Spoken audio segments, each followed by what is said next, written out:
Right, well, good evening, everyone. I'm Scott Lotus, President and Executive Director of the Center for Railroad Photography and Art, and it is my great pleasure to welcome you to our program tonight.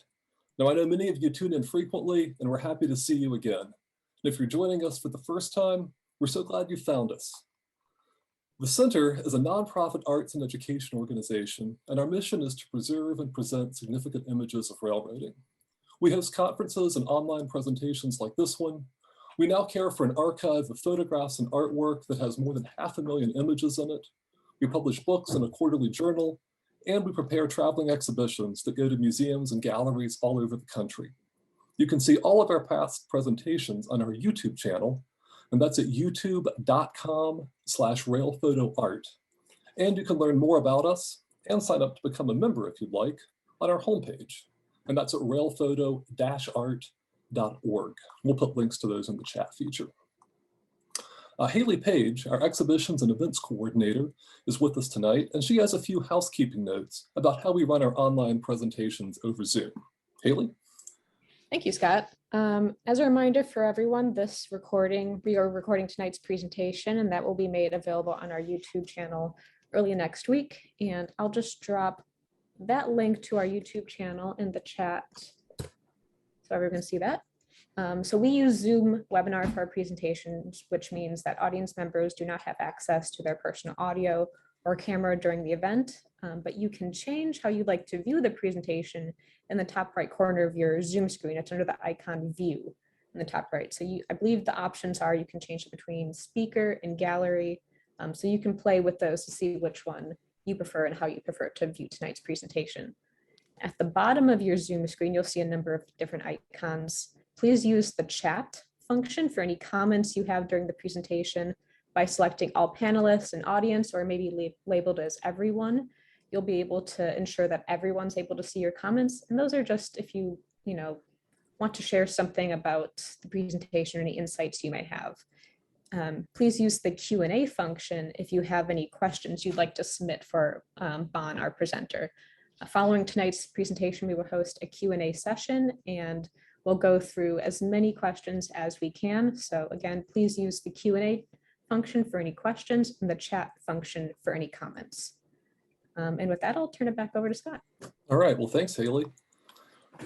So, I've been fascinated by trains for my entire life, and I've been with the Center now for 13.5 years. And one of the most meaningful projects that I have ever had the privilege of working on is the one that we're sharing with you tonight. It's called Railroaders, Jack Delano's Homefront Photography. Now, starting with the incredible portraiture of photographer Jack Delano, we examined the lives and the stories of Chicago's diverse community of railroad workers during World War II. These are some of the men and women who worked so hard to keep the trains running during the war, and their efforts were critical to the Allied forces.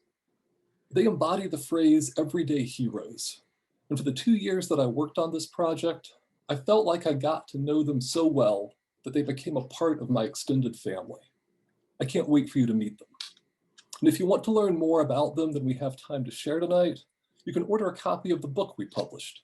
It's available on our website, and Haley will drop a link to that. It's a really beautiful 200-page publication. I can't recommend it highly enough. Now, Bon French, who chairs our board of directors, is going to tell you about this project tonight. Bon is one of the most incredible people I know, and it is thanks to him that we were able to partner with the Chicago History Museum to produce Railroaders back in 2014. And we're talking about Railroaders tonight because the exhibition is going to a beautiful new venue, the Peoria Riverfront Museum in Peoria, Illinois, where it opens this very weekend. Now, the man leading that effort is John Morris, their visionary president and CEO, and I've had the great pleasure of getting to know John over the past few months. He's with us tonight, and he's going to introduce Bon. John, take it away. Scott, thank you very much, and greetings to everyone on this call from all across America. It is a great pleasure to give you greetings from Peoria, Illinois, and the Peoria Riverfront Museum on behalf of our board of directors and our staff.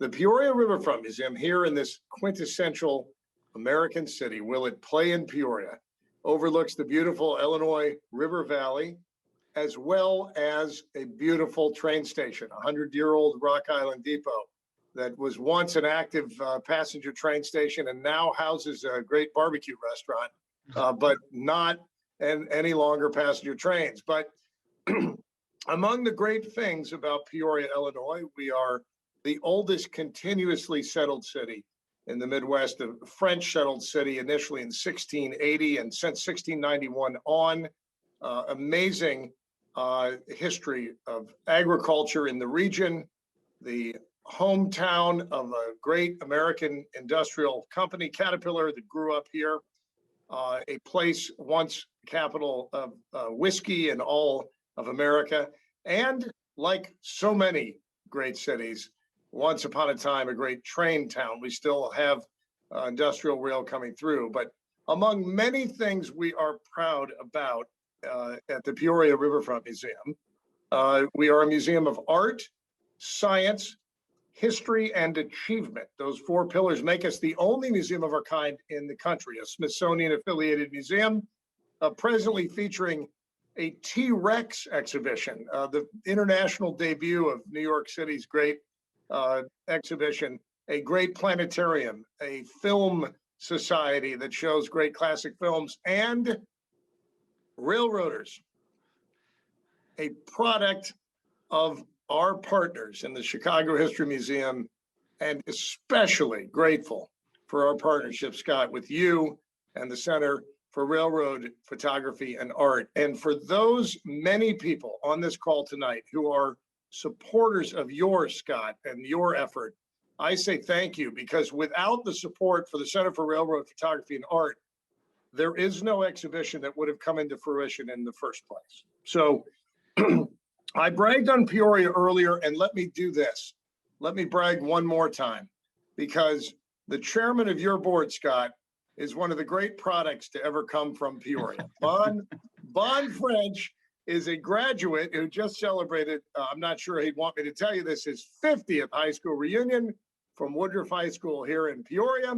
And he'd go on to not only graduate twice with great degrees from Northwestern University up the road in Evanston, but now currently serves as one of the top leaders on the Board of Trustees and the chairman of their investments committee and co-chairman of their major capital campaign.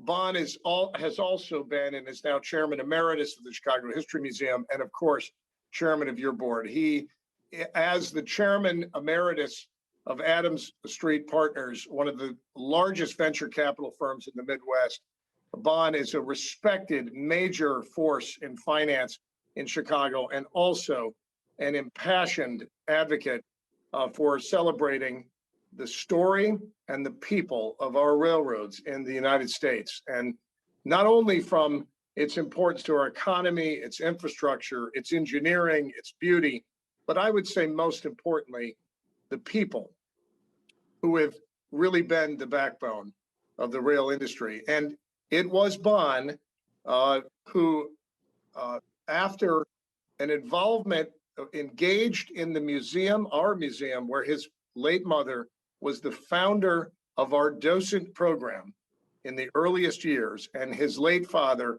was the chairman of our board at one time.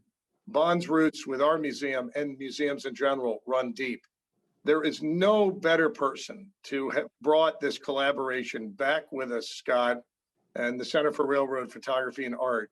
And when Saturday, the public is going to have a look at these beautiful photographs unearthed from 6 years of slumber to be inspirational to people once again. And with that, I'm very proud to introduce a native son of Peoria, a great supporter and friend of both of our organizations, Scott, Bon French. Thanks, John. I think after that introduction, we should just end it here. It's going to have to be downhill. Let me share my screen. Here we.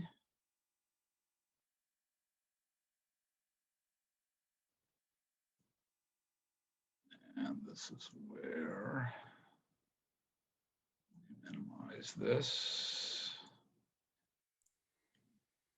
and bring this up.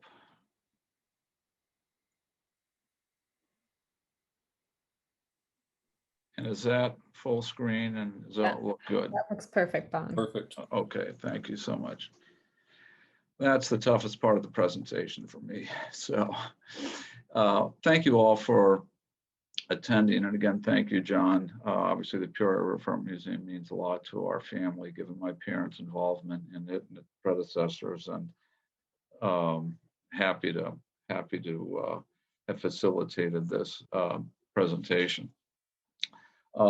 Tonight's presentation summarizes a new exhibition called Railroaders that's opening in Peoria this weekend, as John and Scott mentioned. It was previously shown at the Chicago History Museum as a temporary exhibit, but ran for nearly 2 years, from 2014 to 2016. That's an unusually long time for a temporary exhibit, but it was extremely popular. And it was viewed by more than 500,000 people in that period of time, 21 months to be precise, and included over 100,000 school children. The exhibition and the beautiful catalog that Scott showed that went with it were created by the center. The program recognizes both Chicago's role as the nation's rail center and the role of workers in making Chicago that center.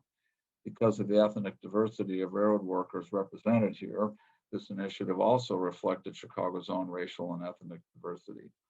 Photographs, which are in the public domain, the Library of Congress, were taken by the Farm Security Administration / Office of War Information in 1942 and 1943, the winner really of those 2 years, by Jack Delano. He was assigned by the FSA the job of telling the nation's railroad stories and pictures. The Delano's photographs emphasize the human side of railroading, which really appealed to John Gruber, our founder at the center, and the human side of railroading is emphasized in the exhibition. In the 1940s, you have to remember, the mainstream media did not cover most events in the African-American or Mexican-American communities, but Delano recognized their importance. His photographs show workers of color, white workers, many, in fact, most of whom are immigrants, and women. Delano not only photographed Chicago's area rail yards, stations, and trains, he also rode freight trains out of Chicago, specifically on the Santa Fe, reaching the West Coast. So his story discusses the lives of railroaders and whose jobs took them to far-flung places and then back, another aspect of the railroad story. A further aspect is World War II, a key element of Delano's FSA assignment. He documented the wartime changes on railroad work and workers with the primary goal of emphasizing how important everyone's work was on the home front in order to win the war. And as an aside, this was especially true in Peoria, Illinois, which, as John said, is home to Caterpillar Tractor, whose production of bulldozers and heavy equipment was very vital to the war front. So in Peoria, this was front and center. Delano, a Ukrainian immigrant of Jewish extraction, was a genius with a camera, and surprisingly, an excellent musical composer as well. Delano worked with or for Roy Stryker at the FSA, as had his famous predecessors, photographers like Dorothy Leslie, Gordon Parks, Ben Shaw. Delano, which is a name adopted by his parents, worked on industrial stories, as he and Stryker called them. The most fully realized of these assignments was that of the Chicago Railroad Workers, which led the center's founder, John Gruber, to consider this project. So this is the photographer, Jack Delano. He was born Jacob Ocharov in 1914 in what is now the Ukraine. Immigrated to the US with his family in 1923, which was a year after the founding of the Soviet Union. They wanted to move out. Settled in Philadelphia and studied music, painting, drawing, and illustration at the Pennsylvania Academy of Fine Arts. He graduated in 1937. This is a self-portrait around 1940. This camera is an 8x10 Deardorff, which was made in Chicago. A scholarship allowed him to visit Europe just before World War II and buy his first camera. Delano undertook a a project documenting the dangers of bootleg coal miners in Pennsylvania, and used those photographs to successfully apply for a job as a photographer with the FSA. Delano's work there took him all over the eastern United States, including Georgia, where he documented sharecroppers raising cotton in 1941. Delano was an early adopter of Kodachrome, which had been introduced just 5 years earlier, and was one of FSA's most prolific color photographers. These are wonderful, wonderful images. The FSA sent Delano to Puerto Rico at one point, and he was so taken with it that he and his wife Irene eventually moved to Puerto Rico after the war and lived there the rest of their lives. His long career in the arts included work in cinema, that's Jack at the right, preparing for a TV broadcast with Luis Munoz Marin at left, who was the first democratically elected governor of Puerto Rico. As I said, Jack and Irene lived in Puerto Rico for the rest of their lives. They were considered heroes there, actually. She died in 1982 and Jack in 1997, so not that long ago. Delano made most of his railroad photography during an intensive 6-month period from November of 42 through April of 43.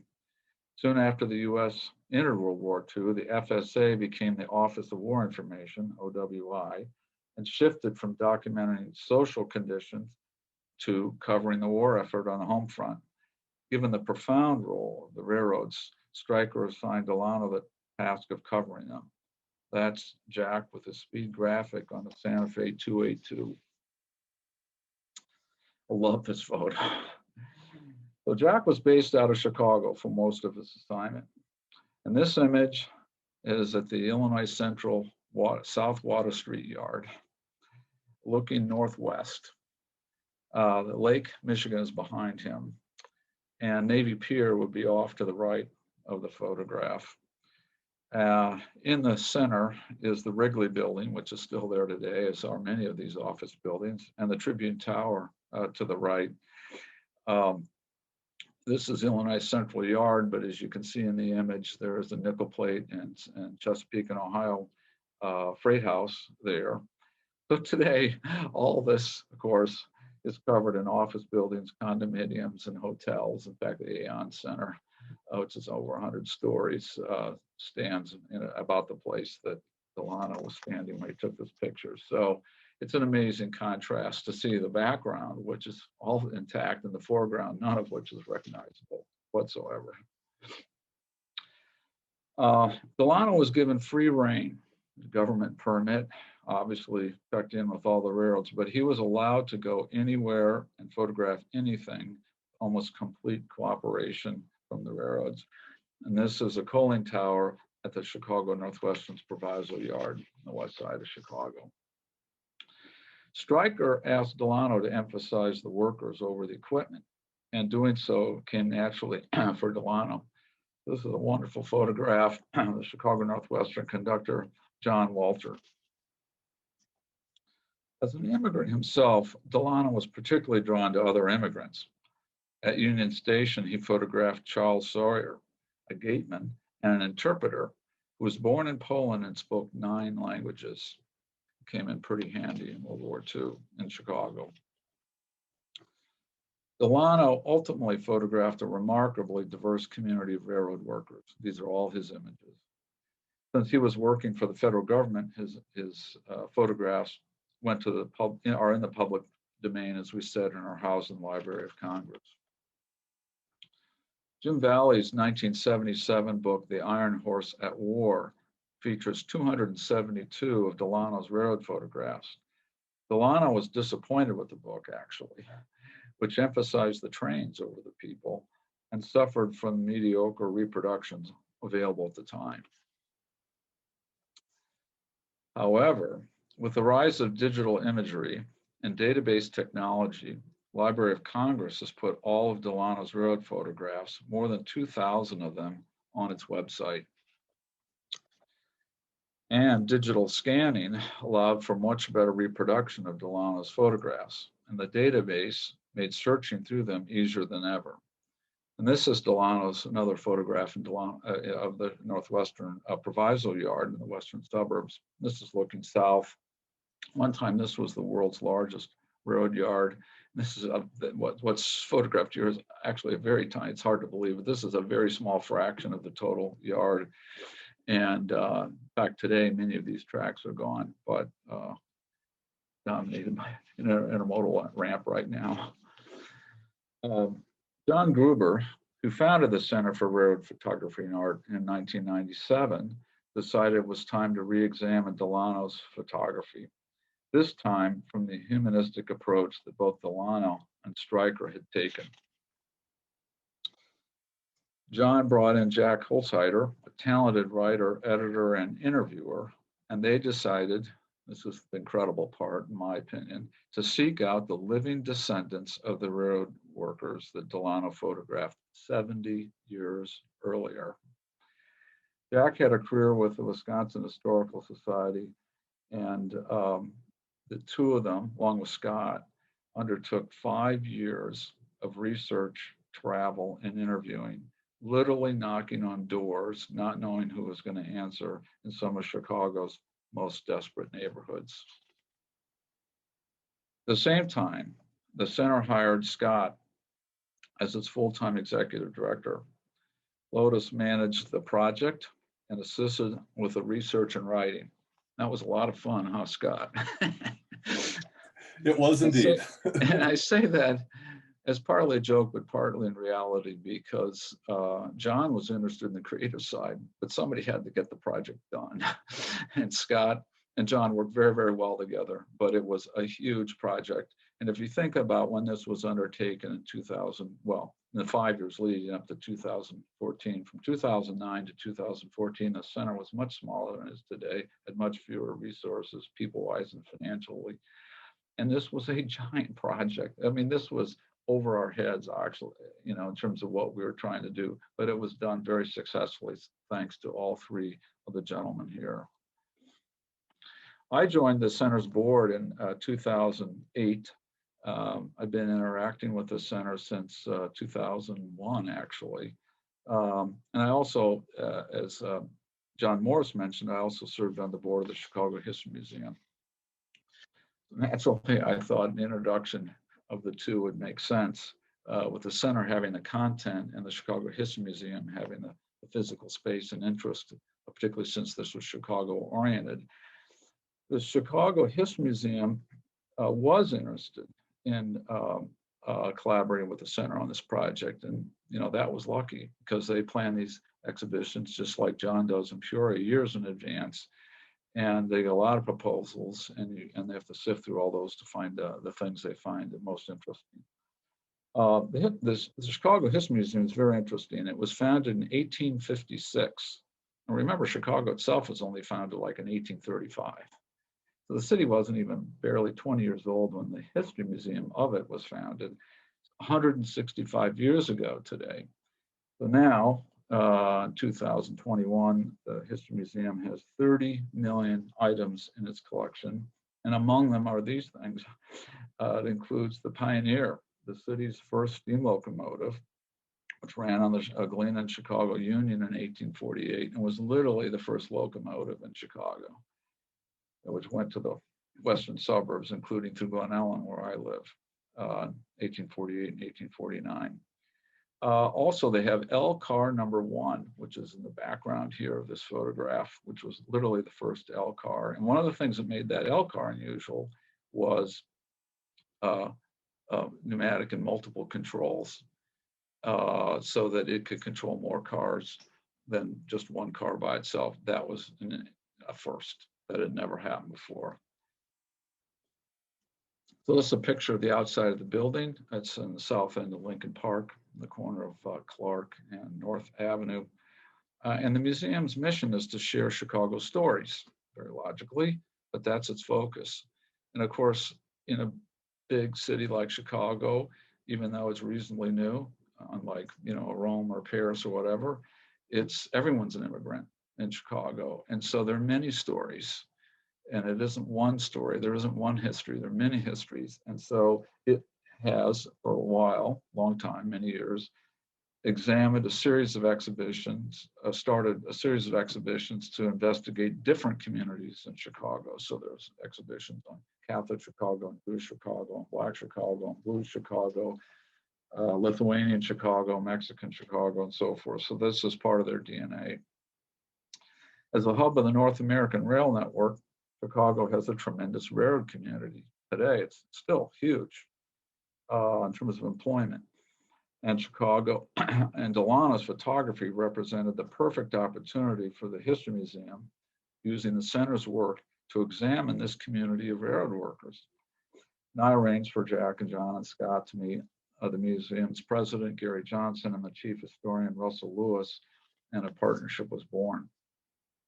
The last piece of this project came from Jack Delano's son, Pablo, a photographer himself and a professor of fine arts at Trinity College in Hartford, Connecticut. As Jack and John and Scott tracked down the descendants of Delano's portrait subjects, Pablo went out and photographed the descendants. So this is where the fun really begins. This is Albert J. Walter and Michael J. Walter. They're twins and great nephews of this Chicago Northwestern conductor that I showed previously, John L. Walter. And they're in a photo studio in Des Plaines, which was owned and operated by Michael. They had a real appreciation for photography and early cameras. The portrait subjects. So John Gruber and Jack and Scott selected a small number of the 2,000 images they could have chosen, 50 or 60 of Delano's subjects to include in the project. With the help of modern genealogical research, and especially the digitization of the 1940 census, they connected with the living descendants and wrote detailed biographies for all but a few of them. This was miraculous because some of the families didn't live in Chicago anymore. They lived in California, they lived all over the country, but many of them were still around. This is again 70 years after the fact. So Pablo, along with John, met and photographed members of about half the families, and together the portrait subjects and their descendants comprise a remarkable cross-section of Chicago's incredibly diverse railroad community. So how to organize all this? Well, the center and the Chicago History Museum decided together to group the railroaders by types of jobs. So they started with the most visible ones, and that was of the train crews. This is a sunset photograph on the Indiana Harbor Belt. This is basically looking southwest. Remember, this is in the winter, so that sun is setting over the southwest of the Blue Island Yard. This is a classic view of an engineer and conductor comparing watches at the start of their run. As most of you in attendance will recognize clearly, this is the Santa Fe. And engineer Jamie Edwards and conductor George Burton are preparing to depart Corwith Yard in the winter for Chillicothe, where they both lived. And many of you know that Chillicothe is only 20 miles north of Peoria, and it's Transcon from Chicago to LA, and it's still very, very, very busy today. This is Edwards' daughter, Helen Edwards Lauderdale. And she remembered how her father had worked earlier as a fireman before he became an engineer on helper engines out of Chillicothe up Edelstein Hill. And Edelstein Hill is one of the steepest grades east of the Rocky Mountains on the Santa Fe. So they had helpers until the diesel era. Even in the diesel era, with FTs, they still required helpers up Edelstein Hill. And she said, this job saved us all through the Depression. Even though my dad was on the extra board, he was on call any time or day or night. He'd be called back before he hardly got home from the last call. Delano photographed 2 complete 5-person train crews on the Indiana Harbor Belt. And this one, which worked out of Blue Island, became a symbol for the project. And going from left to right, the first on the left is Daniel Sinise, who is the conductor and foreman of the crew. Next is Edward Cliteka, the fireman. Next is Floyd Gwinner, the engineer. Next is Edward Elbrick, the switchman, and John McCarthy, the switchman. Delano spent multiple days with this crew, photographing them on the job and on breaks. He even went home with Daniel Sinise to photograph his family. This was very unusual. Stryker and the Office of War Information wanted views of, quote, an all-American railroad family, and the local union recommended the Sinises. This was very, again, didn't happen much. They mainly stayed at the workplace. Daniel was married with 3 sons, one of whom, Jack, was serving in the Army Air Corps as the B-17 navigator. Daniel's wife, Betty, was a nurse for the Red Cross. And she holds Jack's portrait there in her lap. The younger sons, Jerry 16 and Bobby 11, Bobby's on the far right here, stand on either side along with Pooch, their family dog. Delano made at least 56 views of the Sinise family, including this one of Bobby offering Pooch a table scrap. Here's Bobby on his paper route. There were many, many of these in Blue Island where they lived and worked. Delano made this portrait of Daniel Sinise next to his locomotive, an 080 of IHB's U3A class. While we were indebted to Delano for recording the name, while we are indebted to Delano for recording the names of so many of the subjects, this is critical, obviously. Either he or someone transcribing his notes in the Library of Congress made a mistake with the Sinise spelling it S-E-N-I-S-E. John Gruber and Jack Holsider had no luck finding records for any IHB workers with that name. Jack suggested alternate spellings, and when they tried Sinise, spelled S-I-N-I-S-E, they had a match. A lot of detective work in this project. That led us to Jack Sinise's farm in Pearl City, Illinois, where Pablo photographed him holding his father's portrait, taken in '42, but this photograph was taken in 2012.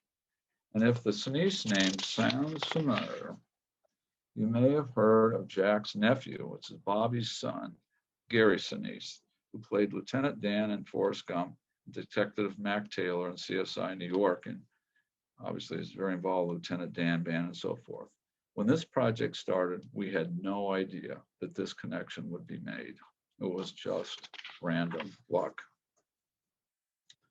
And Gary didn't know either that we were doing it until we talked to him. So Pablo photographed the descendants of 2 other members of the Sinise crew. Again, these are the descendants, Louis Anser and Jonathan McCartney, daughter and son of John McCartney, who's in the far right of the picture with the whole crew. John was one of 4 brothers who worked for the Indiana Harbor Belt. He never went to high school and logged 50 years of service with the IHB. He was the oldest in the family, Jonathan said, and he had to go to work after his father died when he was about 15. He was a good family man, quiet, mild-mannered, but when he said something, he really meant it. Edward F. Cliteka is the son of Edward B. Cliteka, who was second from the left in the white hat in the 1943 photo. Edward, the son, says of his father, he was very hardworking, very dedicated to his job. His memory of the railroad was amazing. His life was basically centered around the railroad and taking care of his family. He was not home for a lot of holidays. He was a good dad when he was home, but he was gone a lot when we were young. He had looked forward to diesel since they were a lot cleaner because the job would be less dirty. But he soon decided that he favored steam. And after diesels, he said the work wasn't fun anymore. These are from our live interviews. The other IHB crew that Delano photographed was that of conductor Lawson Cunningham. In comparison to Sinise's homogeneous, friendly quintet, Cunningham's, which worked out of Norpole Yard, which is on the northwest side of Chicago, kind of the far end of the IHB, they barely function. They included brakeman Lee High, an alcoholic. Cunningham, shown here discussing a pickup with a Northwestern yardmaster. So Cunningham is on the left in this photograph. He committed murder-suicide in 1971. So you never know what you're going to discover when you track down descendants. The fireman was Larry Adams. He was 24 when this photo was taken. He was 5'11", weighed 170 pounds. And as a hand bomber, he could shovel up to 24 tons of coal in a 16-hour day and burn over 10,000 calories, more than most Olympians burn up in their workouts on a daily basis. Like many firemen, Adams gained weight after being promoted to an engineer. His son, Larry Jr., counts 175 years of railroad service between his father, Larry Sr., his grandfathers, and one great-grandfather who worked on the railroad. Larry Sr., however, did not want his son to go railroading. After graduating from high school, Larry Jr. went to the IHB hiring office. His father had been there 2 weeks earlier and had given strict orders not to allow his son to apply for a job with the railroad. Rear brakeman Louis Zirkle was a World War I vet who had fought in the legendary Battle of St. Hillel. His father, a wagon driver for DuPont, was killed in 1914 when hauling a load of nitroglycerin, and it exploded. Louis, who had just turned 16, had to enter the workforce. No way to stay in school then. After various odd jobs, he turned to railroading in 1923, spending 7 years with the New York Central out of Kankakee before moving to the Indiana Harbor Belt in 1930. He'd always harbored a lifelong wish to return to the family farm in Robinson, Illinois, about 200 miles south of Chicago. And he actually did so a few months after this picture was taken, and he lived there for another 40 years. His niece, Marilyn Wolfe, remembers him as a sweet, quiet man who loved to whittle small animals out of wood and to make and to drink great wine. Einar Larsen was born in 1894, lived to 1971, 77 years, was a Northwestern engineer, and his years of service were from 1916 to 1960, 44 years of service. He appears here as the very emblem of a confident engineer, but as his niece, Susan Purcell, related to us, Larsen was born in misery, spent his youth in misery, and died in misery. Railroading and his 20-year marriage seemed to have been his only respites. He was the son of a raging alcoholic who abused him, abused his mother, and abused his sisters. One of those sisters, quote, cared for him in his old age by literally roping him off in a room in her house, not letting him out, and eventually engineered his removal to a nursing home. When he died in 1971, his sister had him buried the next day. She couldn't wait to get rid of him. Only niece Susan, who his sister had adopted, was at the cemetery. When she asked her mother where Einar's railroad friends were, her mother replied, "I didn't have time to tell them, notify them." Hiram Gillum was born in 1893, lived till 1962. He was a Michigan Central engineer for 48 years, from 1910 to 1958. And he's photographed here at his home away from home, the railroad YMCA in Hammond, Indiana. His daughter, Betty Perrick, remembers, "He was a nice man. I never saw him angry or anything. That's why he has such a sweet daughter." In this photograph, Betty is 90 years old, and she was still working 20 hours a week at a department store. At the station, while Delano focused primarily on freight railroading, he spent much time documenting the city within a city that was Chicago Union Station. And during the war, it employed an astounding 3,600 employees. This is the beautiful waiting room. Again, this is Delano's photographs. And it's not surprising that, you know, John Gruber duplicated some of these photographs too. So I'm not sure if he got the idea from Jack, but the streams of light coming in are spectacular.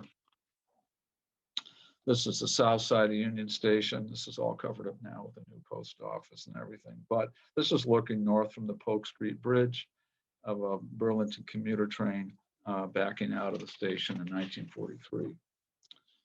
There's a photograph of the concourse, which of course is displaying war bonds and patriotic banners. There are a lot of people here, but many of them, as you may see, are in uniform. Common sight. And another common sight is a soldier saying goodbye at the concourse.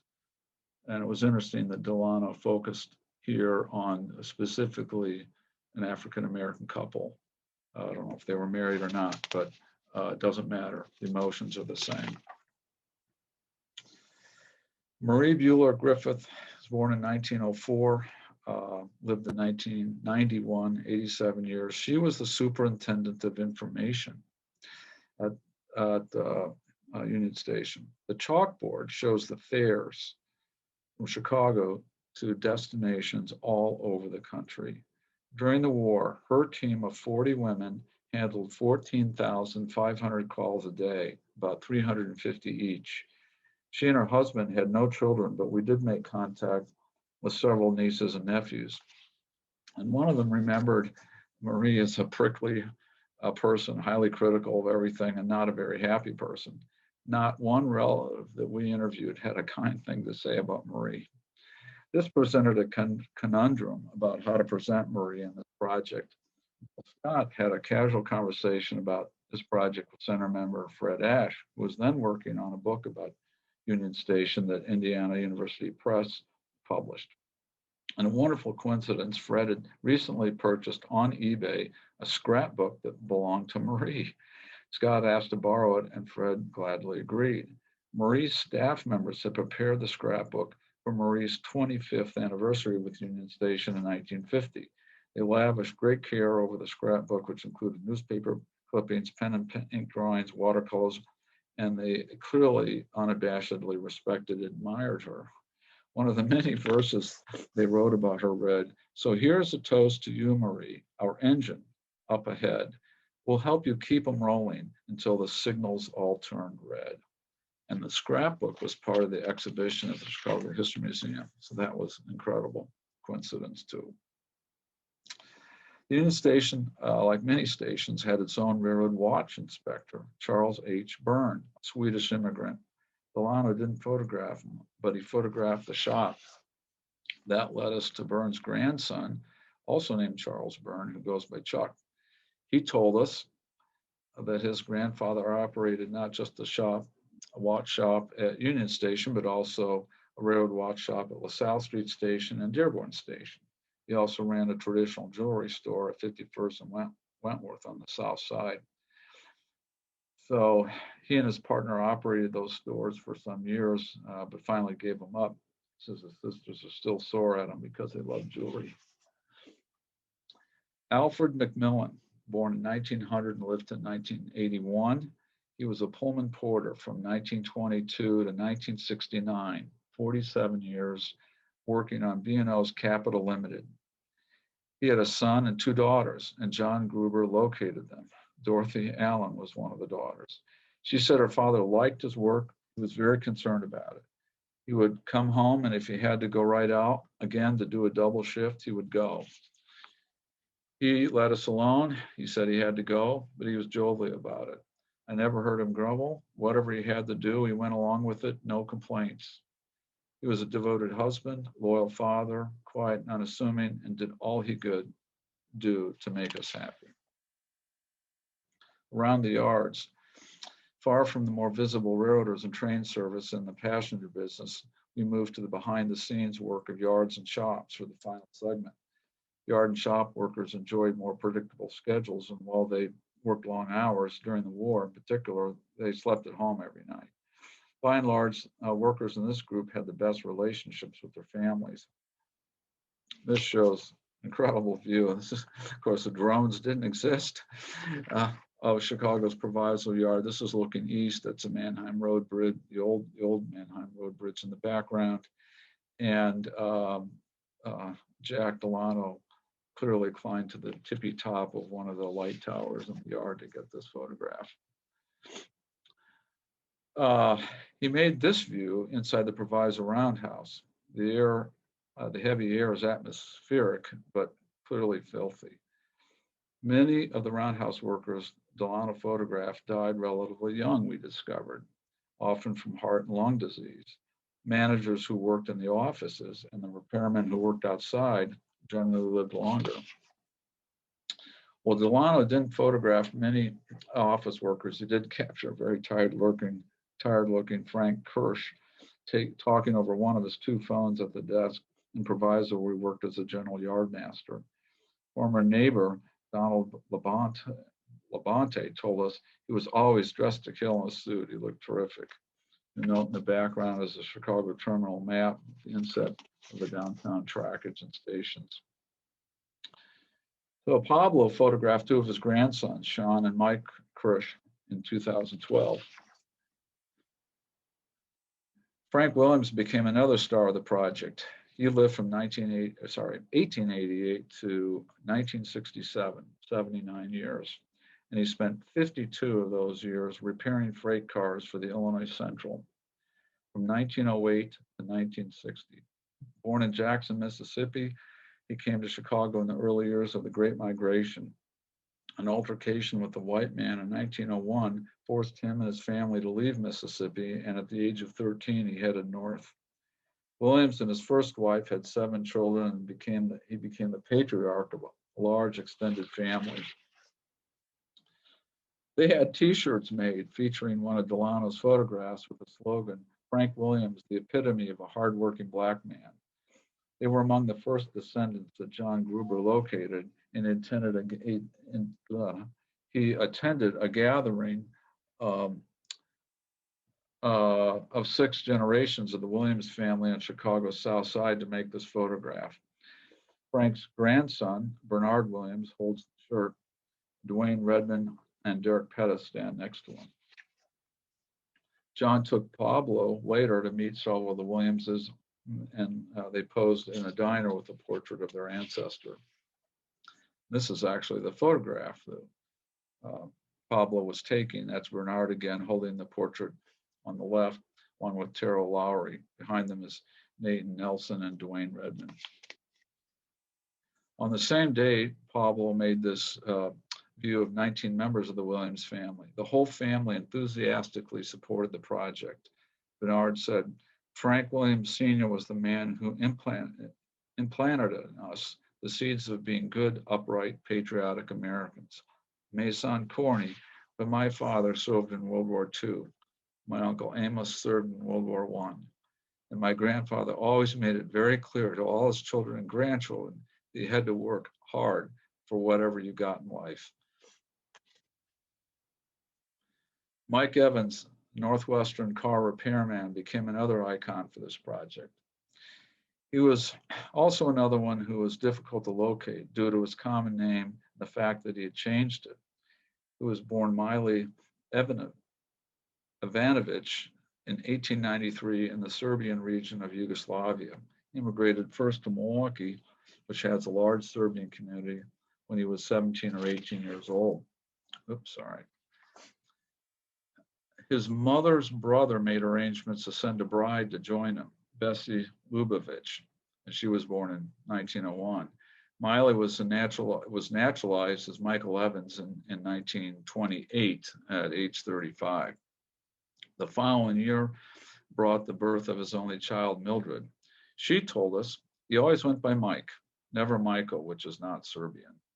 By 1930, he was working at Proviso and the family was living in Bellwood, Illinois, which also had a large Serbian community. This is John Gruber's portrait of Mike's daughter, Mildred, we just spoke about, and her daughter, Cynthia Bronson. Cynthia never met her grandfather, who died of lung cancer on Christmas Day, 1948, just 5 years after Delano photographed him. Mildred told us that Mike remained devoted to Serbian culture and music for his entire life, even fashioned a traditional Serbian instrument called a gusla from an oil can. It was about the size of a cello and had one string, which he played with a bow. He sang songs about what happened in Europe years and years ago, the struggle with the Turks and so forth, and how Yugoslavia and Serbia became free. He sang these songs to me and my mother. You know, I gave this presentation once to the Lexington group about 3 years ago. Actually, Ed Burkhart was in the audience, who used to, you know, work for the Northwestern and Proviso Yard. And he said, it was amazing because on a certain day, a huge number of their workers would either call in sick or take the day off. And he inquired as to why so many people were missing. It was Serbian Independence Day. This is, you know, some decades ago now, but anyway, the Serbian tradition still continued in Bellwood and a Proviso Yard. We included one group of photographs taken outside of Chicago in Clinton, Illinois. As many of you may know, this is the first group change point west from Chicago on the Northwestern Main Line, just across the Mississippi River from Illinois. And this is where Northwestern had hired a number of women as engine wipers. With so many men overseas, the railroads hired women to fill traditionally male roles during both World Wars. They included Dorothy Leslie, later Dorothy Leslie, whose confident expression and grease-stained right hand helped her become the image of railroading's Rosie the Riveter. Her daughter, Diane Johnson, told us the pay was decent, she had decent hours. All she did was climb around these engines and clean them, but she got awfully dirty. Diane continued, she talked a lot about working in the roundhouse. She seemed to like it. A lot of the women shown eating lunch together here were her friends. They all seemed to get along very well. They're rare. This is one of my favorite photographs, obviously. These people are focused on their work, they're having lunch, but they're obviously get along very well. Their railroad work ended in 1945 when the men came back from war, but they continued to socialize for many years thereafter based on this bonding experience. They often would go out with their husbands to a movie or a dance at the Eagles Club or the Clinton Dance Hall. John Klesh was a blacksmith for the Rock Island, and he lived in Blue Island, worked in the roundhouse for the Rock Island and Blue Island, Illinois. This is where Delano photographed him in 1943. He was born in 1890, grew up on a farm in Austria-Hungary, came to the US in 1913, and spent 38 years with the Rock Island.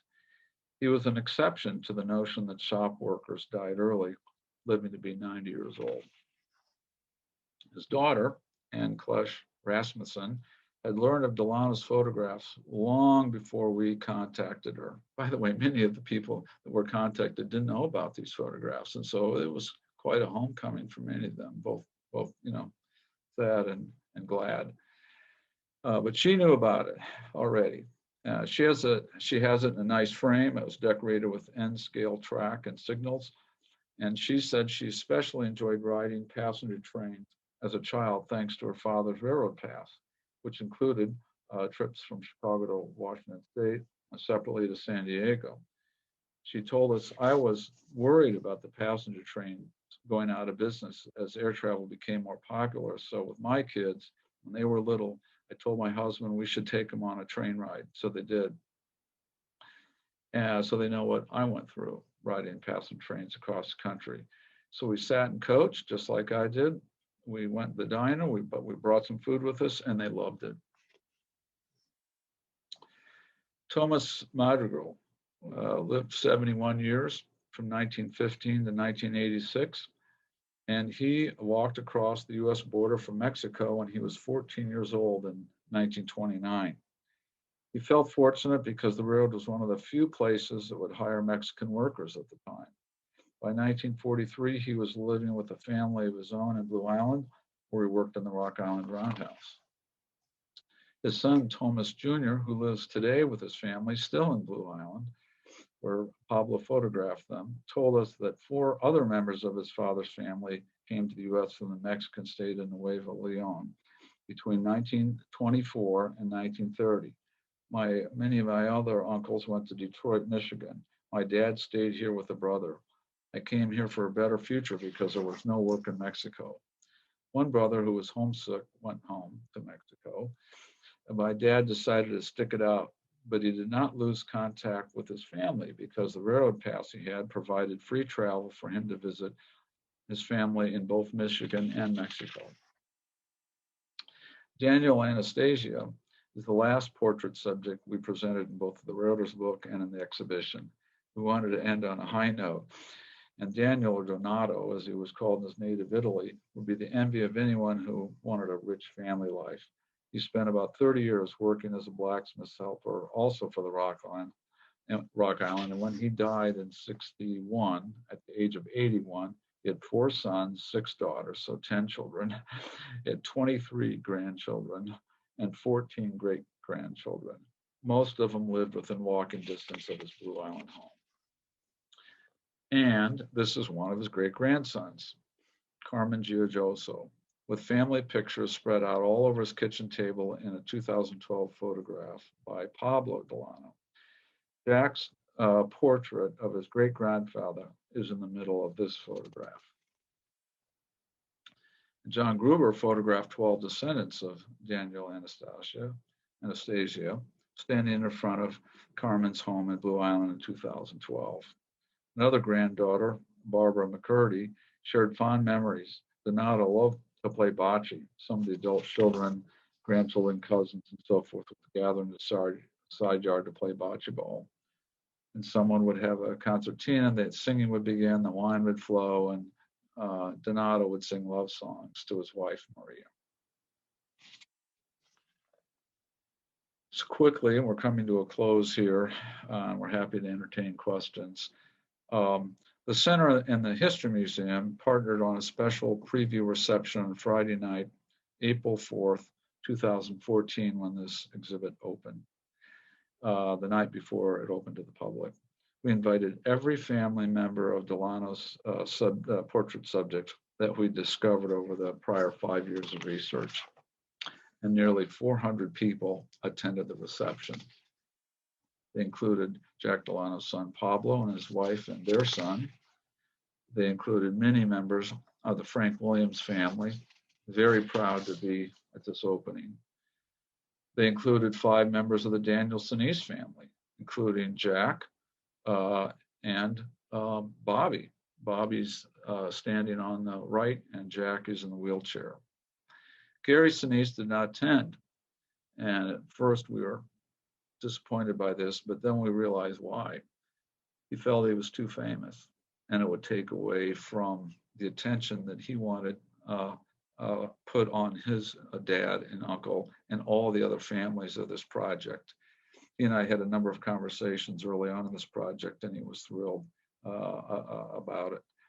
He chartered at his own personal expense a private plane to fly Jack in from the farm in Western Illinois. He was quite ill.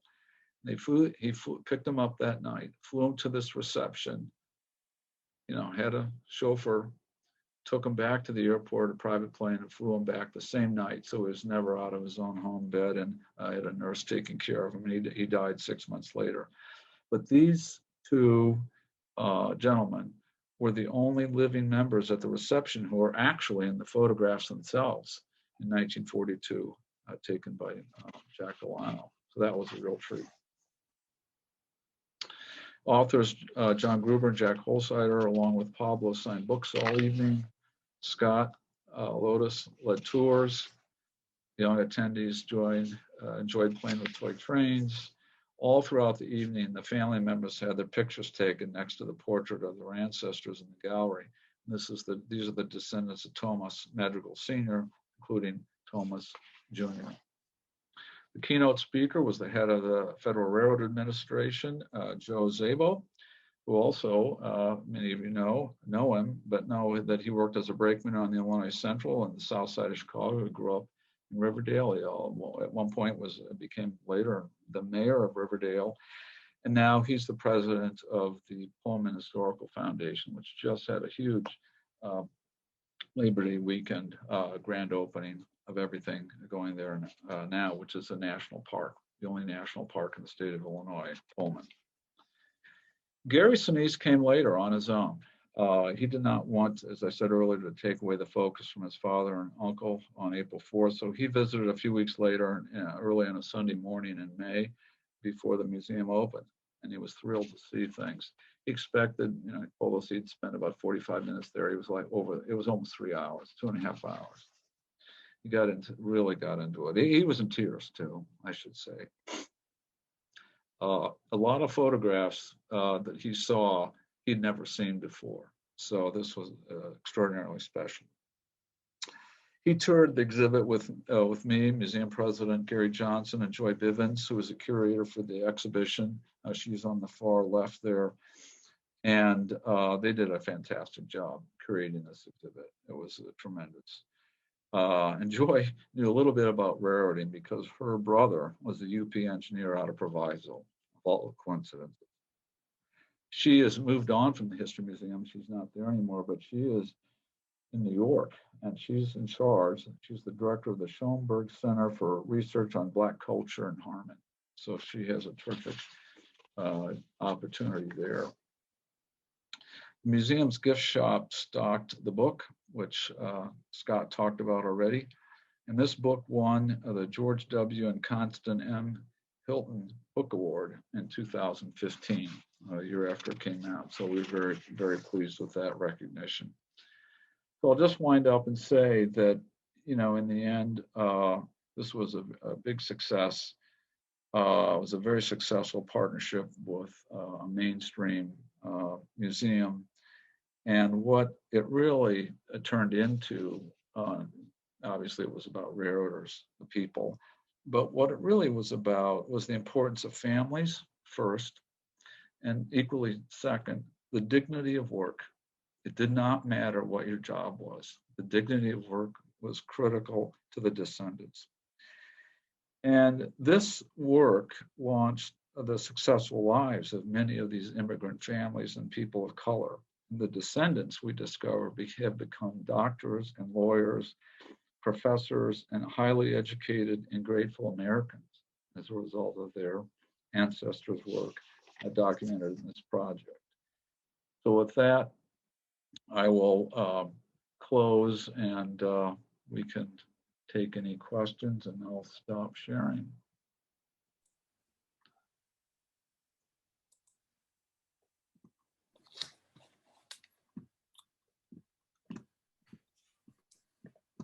Well, thank you so much, Bon. Oh, go ahead, Scott. I was just going to say I'm speechless. It's just such a treat to revisit those stories and those people, and you present them so well, Bon. Thank you. Thanks.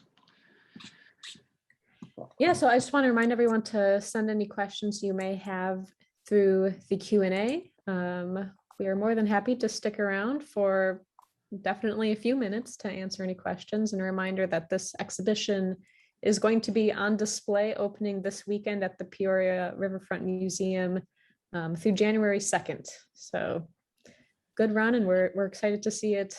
Well, for me, the first time to see it in person, for Scott and Bon to see it again. I see some questions about the documentation on the Santa Fe. There are a number of great photos taken again in the winter. Much of the time it seemed that Delano rode in the caboose. And so there's some really neat shots of a depot long gone in McCook, Illinois, as they headed west, and passing trains and so forth. And as you can imagine, during World War II, the Santa Fe was jammed with traffic. So it was a parade in both directions. And that was another issue here with the railroaders. You know, they were working, I don't know how why there weren't more accidents, because they never got rest. They worked around the clock. Well, and it was, such a manual operation then. I mean, there wasn't the technology or the safety measures today. People relied in lots of places on the timetable and the train order and their knowledge and their trust. Hand signals, lanterns. Yeah. No, it's really, really an incredible environment. And you're right. Yeah. I mean, the level of traffic and how much was moving and how little rest people were getting. I mean, it was just phenomenal that it functioned as well as it did. Yeah. Bon, go ahead, John. Well, I was just going to say, outstanding presentation. We've been talking about this for months and months, but to see you go through each individual story, and Scott, the research that you all have done is just, it's one of the greatest sort of reflections of the character of America that I've ever seen. You take a cross section. Bon, you've spent your lifetime photographing trains, but this is the people behind it, which is really, when it comes down to it, it's all about people. And you said that in your presentation, but it's just such a beautiful story. Not only the photographs, but what you all did with the photograph, and to see those families connect. It's just one of the most compelling museum exhibitions and stories. It's exciting to be able to bring it. Bon, I do have one question, then I'll let you get to the questions flowing in, but 60 among a couple of thousand, as you mentioned, were chosen. And Scott, I know you had a hand in picking that, your colleagues. Bon, is there one for you personally that is just engraved as where it all came together, or? Oh, brother.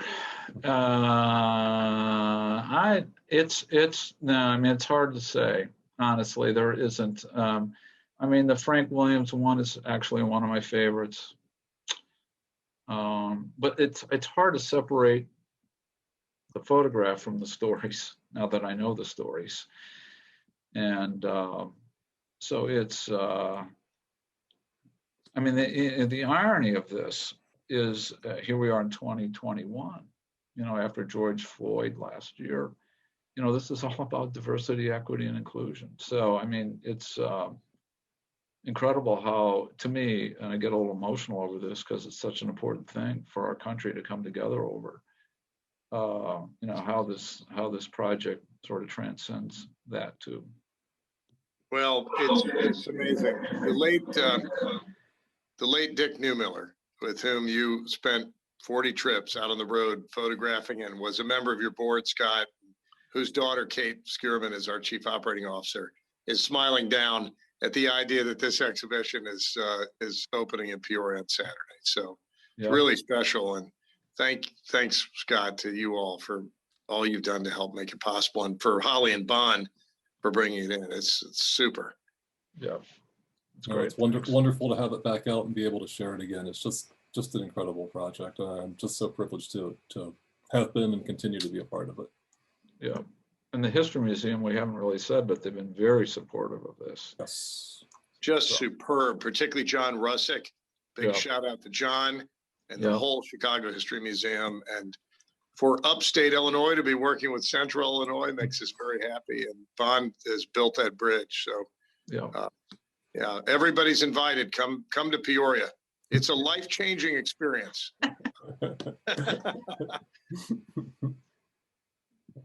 Well, Haley, do we have any questions coming in on the Q&A? We have a few, and I just want to remind everyone to send your questions in on the Q&A function, not the chat function, as those can be easily lost in all of the comments that come in, all the praise that we're getting. Just really nice to see. Thank you, everyone. Yeah. I have a question for you, Bonnie. I mean, you mentioned earlier in the presentation when John and Jack's initial idea to reach out to the descendants of the railroaders and Delano's work, and you were kind of like, okay, good luck. You know, how was that from your perspective, seeing that unfold? Like, what were some of the initial reactions to some of the families as they were reached out to about this project, and just how did that all come together? Well, I mean, the other thing is that this required money, which the center didn't have. So, you know, I mean, we're talking about bus fare, train fare, airfare, whatever. And so I actually helped fund a lot of this, you know, but it took over 5 years. So it wasn't like a giant grant or whatever. But I just thought, you know, John and I became very close over, not, you know, prior to this, obviously, but over this project, because he was always in Chicago. And so every time he came, he would call me for lunch. And of course, I knew every time we went to lunch, he was asking me for something, and it wasn't always money, but it was, you know, another idea, because he was very creative. And so, but anyway, he was dogged about this because, as you know, his legacy is really photographing all, the human side of Viridian, whether it's on the North Shore or whatever. And this really appealed to him. And but as I said in the presentation, Haley, a lot of it was, research on the computer and genealogy and trying to figure out where all these people lived, and the 1940 census that they found and digitized was helpful and so forth. So that was amazing. I think, Scott, you can help me with this, but weren't they able to track down like all but one? Yeah, there was only, of the 49 named portrait subjects, there was only one that we could never get any biographical information on. I mean, that's miraculous when you start 70 years later. Yeah. Well, and then, the digitization of the 1940 census was incredibly timely. That became available, I think, in early 2012, and it solved a lot of mysteries for us. So Haley, because this took 5 years, I mean, to try and answer your question maybe more succinctly, is that it was evolving. In year one, we had discoveries. That gave us enthusiasm for trying to make more connections, and then that happened, and so forth and so on. And there were all these breakthroughs where we couldn't find somebody, and then we did. And so it was, I mean, professors of history at Northwestern or other places look at this and they go, this is amazing. This is what John was saying earlier. I mean, as a history project, forget the subject, that you take photographs, because what's history about? It's trying to make the past relevant to the present and the present relevant to the past. And this all does that in spades and through families and firsthand interviews and so forth. So it actually is, it was an amazing, and so John was the genius behind it, Haley, the idea of it. And that he would, imagine we'd be able to tackle a project like this was, was great. And Bob, you might remember at the time, Jack and John and I worked, in one, a one-room office Right. about the size of the room I'm in right now, Right. all jammed together with 3 desks. And so for all the people that we weren't able to actually meet in person, and there were many, we'd have to track them down over the phone. And this is where Jack Holzheiter's brilliance as an interviewer absolutely saved us. He had a radio program on Wisconsin Public Radio for a number of years. And he had this just incredible ability to completely disarm someone in a cold phone call in that first 10 seconds when the person answers. And within 30 seconds, he's got this person sharing their entire life story, and the calls would go on for an hour and a half. And I would just sit there and marvel at this the whole time it was happening. And it happened again and again with so many of these descendants. Mm-hmm. Yeah. Amazing. Okay, we have a few questions in the Q&A coming in now. So this is maybe a question for Bon or Scott. I'm not sure, exactly what roles both and either of you had at the time, but I know many of the images we got of Delano came from the Library of Congress. They're in the public domain. But what post-production was done on them, if any? Yeah, I guess I should probably try to answer that one. So there were the color images were Kodachrome transparencies. Those were shot on a speed graphic camera. I think it was a 3 1/4 by 4 1/4 speed graphic. And then the black and whites were shot on that speed graphic, as well as on a 2 1/4 Rolleiflex 120 film camera. And so the Library of Congress did high resolution scans of those, and we worked with those digital files to prepare the prints for the book and for the prints in the exhibition. And so we did, basic color correction. The Kodachrome files held up very well. They're very true to color, very vibrant. They were a little bit dark in some cases because the film speed was so slow. I think the Kodachrome of that era had an ASA rating of 10, which is not very much if you know anything about photography. And so there wasn't a lot of light available. And so we did have to brighten up some of those. But other than brightening those up and just cleaning up some dust and scratches, there was very little processing work done on those. And really the same for the black and whites too. A little bit of cropping, but again, we were pretty minor in all of that. So, Delano was a very skilled, in addition to being a very artistic and creative photographer, he was a very skilled and competent technical photographer. And so he had, he produced very good images, and they really didn't require a whole lot of post-processing work. We do have one question here, Scott, about what camera he used. Yeah. So there were the two. He had the 3 1/4 by 4 1/4 speed graphic, and then also a 120 medium format Rolleiflex, and that would be the one with like the waist level viewfinder that you would look down into with a twin lens reflex. And the color would be used in the speed graphic camera. Yeah. And so those are nice. They're pretty good size. Bigger than 3 by 4. So there's a lot of, and it's very fine grained films. There's just a lot of information in those. We were able to make some nice. Do you know what the speed of the film was?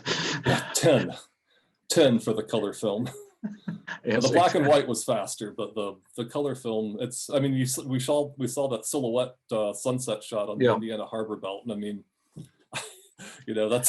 I don't know how he pulled that off. It must have been right at the threshold of the camera's capabilities. Well, a lot of these photographs are inside dark roundhouses. Yeah. And so I think he used flash on some of them. He obviously must have had a tripod and so forth, because he said still. Yeah, no, that's exactly right. Mm-hmm. Then from all the photographs that you looked for putting this project together, did you guys have any favorites that didn't appear in the book? Cool.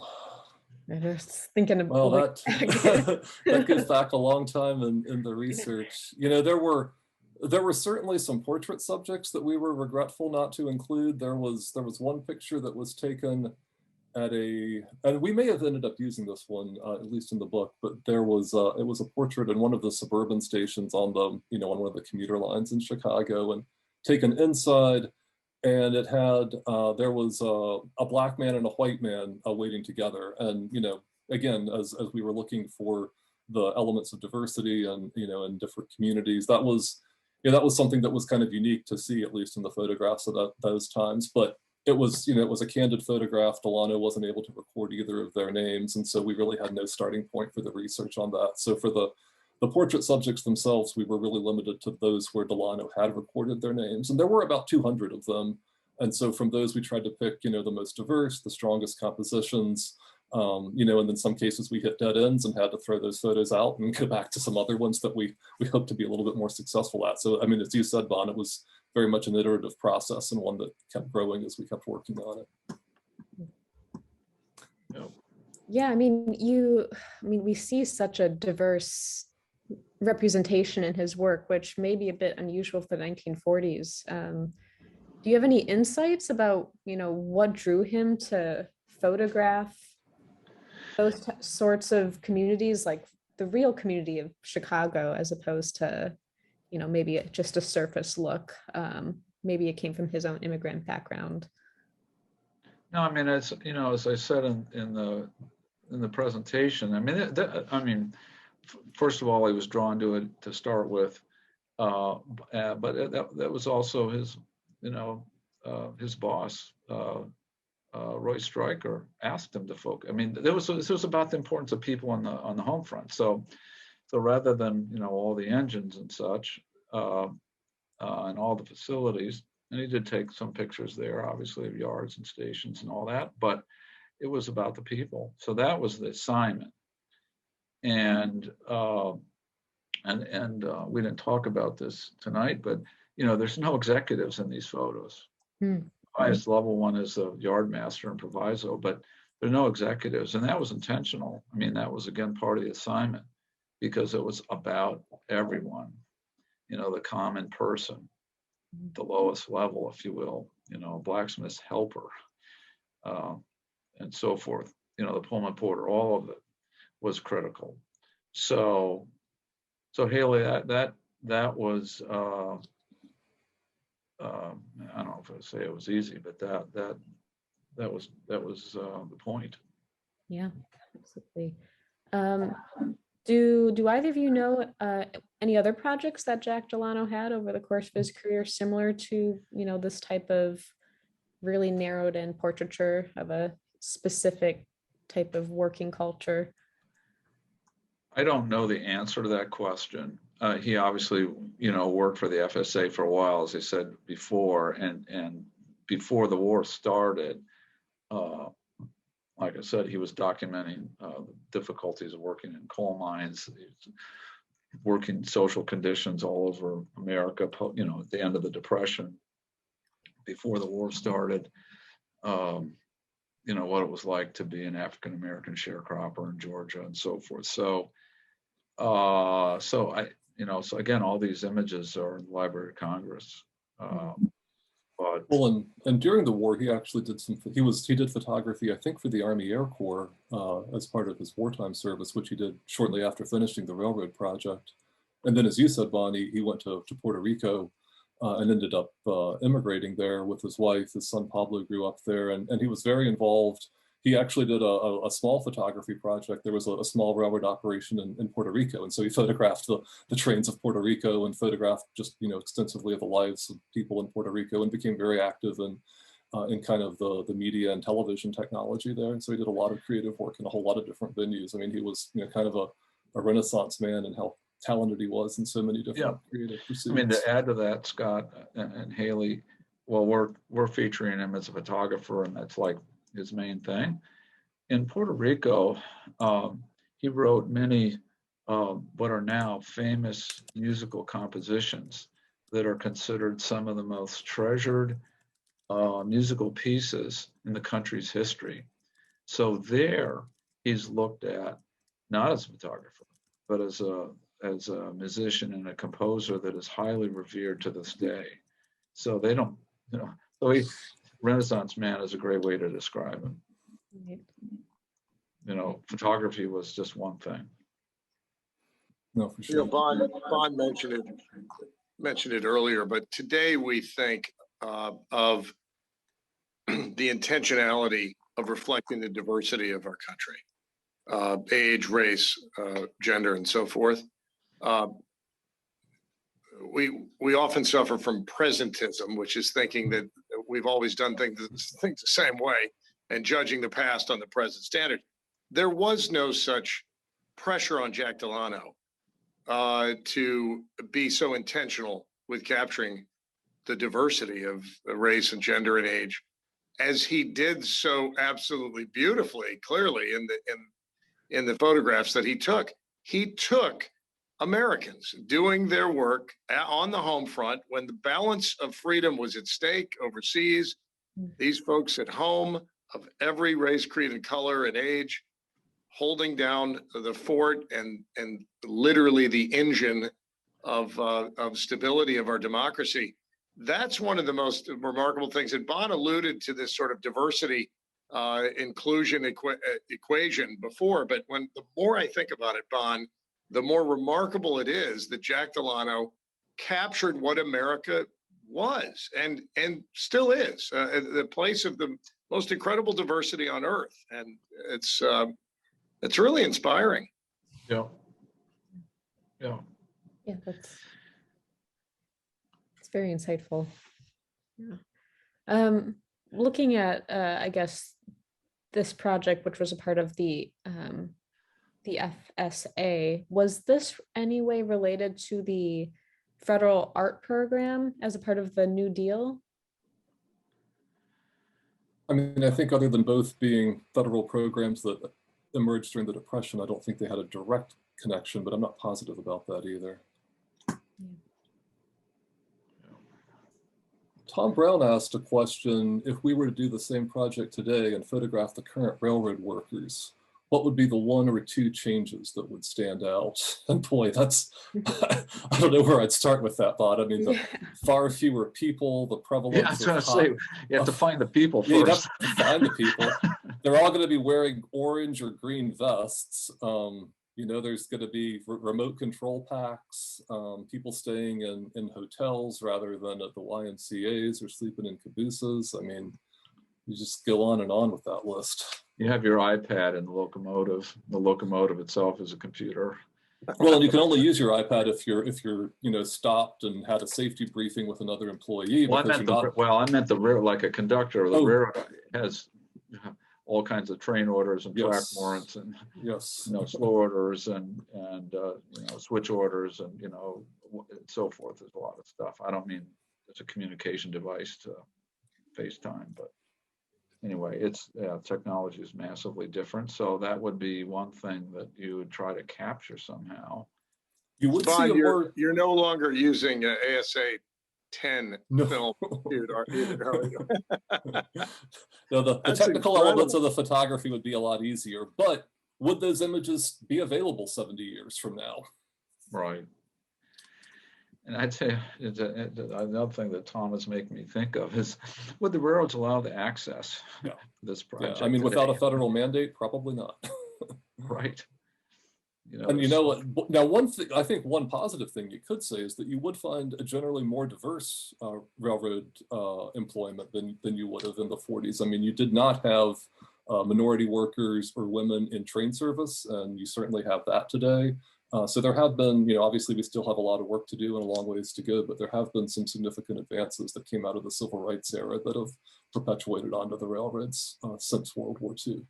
Yeah, one of the things that, I had a chance a few years back to ride on a Florida East Coast freight train from Jacksonville to Fort Lauderdale, and it's almost the whole length of the line. And the engineer had been there 38 years, and he was an African American, and the conductor was also had been there like 39 years. And this was one of their hot trains, so it was a plum assignment for them. They went the whole way, like 350 miles, with no crew change. But at first they were a little suspicious of me, but as they got to know me during the course of the afternoon and evening,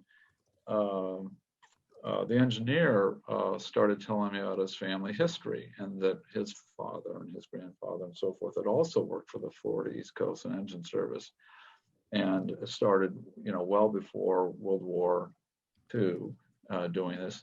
But they were, as African Americans, only allowed to be firemen. They were not allowed to be engineers. And worse, after World War II, when many railroaders were drafted and sent off to fight in the war, the white railroaders got plugged back into their original seniority ranking, and the black railroaders didn't. They were put to the bottom of the list, starting over as if they'd never worked for the Florida East Coast before, which they had. And so there was protests over that, and that did get rectified. I don't know how long it took, but there are all these things. So this guy brought out his dad's and his granddad's and so forth, his logs, and I didn't, honestly, as a white person, I didn't really appreciate, all this history, because it isn't written very much. There isn't very much written about it in wherever we read things on the road press. And so there's a whole story there to be done, I think. But today, obviously, there are many African American engineers and women engineers and so forth and so on. But it did take the civil rights movement to change those things. So. Well, and Vaughn, our friend Shirley Berman out in California has done some really interesting work on women. And we mentioned the women who worked at Clinton, Iowa in those beautiful color photographs.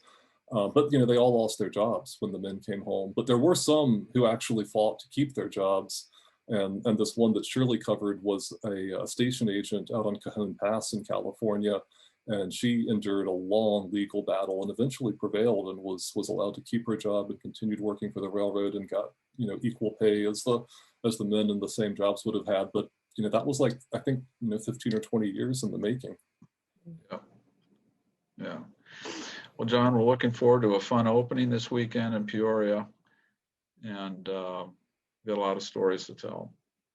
Bond, thank you so much for bringing this back out. A quick story about a year ago, I think I was meeting with Bond, and I think Kate Skierman and I were meeting with Bond. We said, we want to do something on the railroads. What is the best opportunity you could possibly think for our museum? And he said, listen, the Chicago History Museum and the Center for Railroad Photography and Art have already done it. Let's get it out. And Chicago History Museum leapt into action to say, yes, Scott, Haley, thank you, Haley, for all you're doing, all the work you're doing. It's just an incredible opportunity for the people in the Peoria area and across the nation to have these photographs out on display again. So all I can say is thank you to the Center for Railroad Photography and Art for all you guys do. And Bon, thank you. Yeah. Well, and it's all because of Bon. I mean, Bon made this possible on so many fronts, opening doors and rolling up shirt sleeves and helping us raise the funds to do it. I mean, it wouldn't have happened without you, Bon. He's one of Peoria's proudest achievements. I already told him. Well, we're sure lucky. We're sure lucky he found his way to us. Yeah, thanks. Thank you, Bon.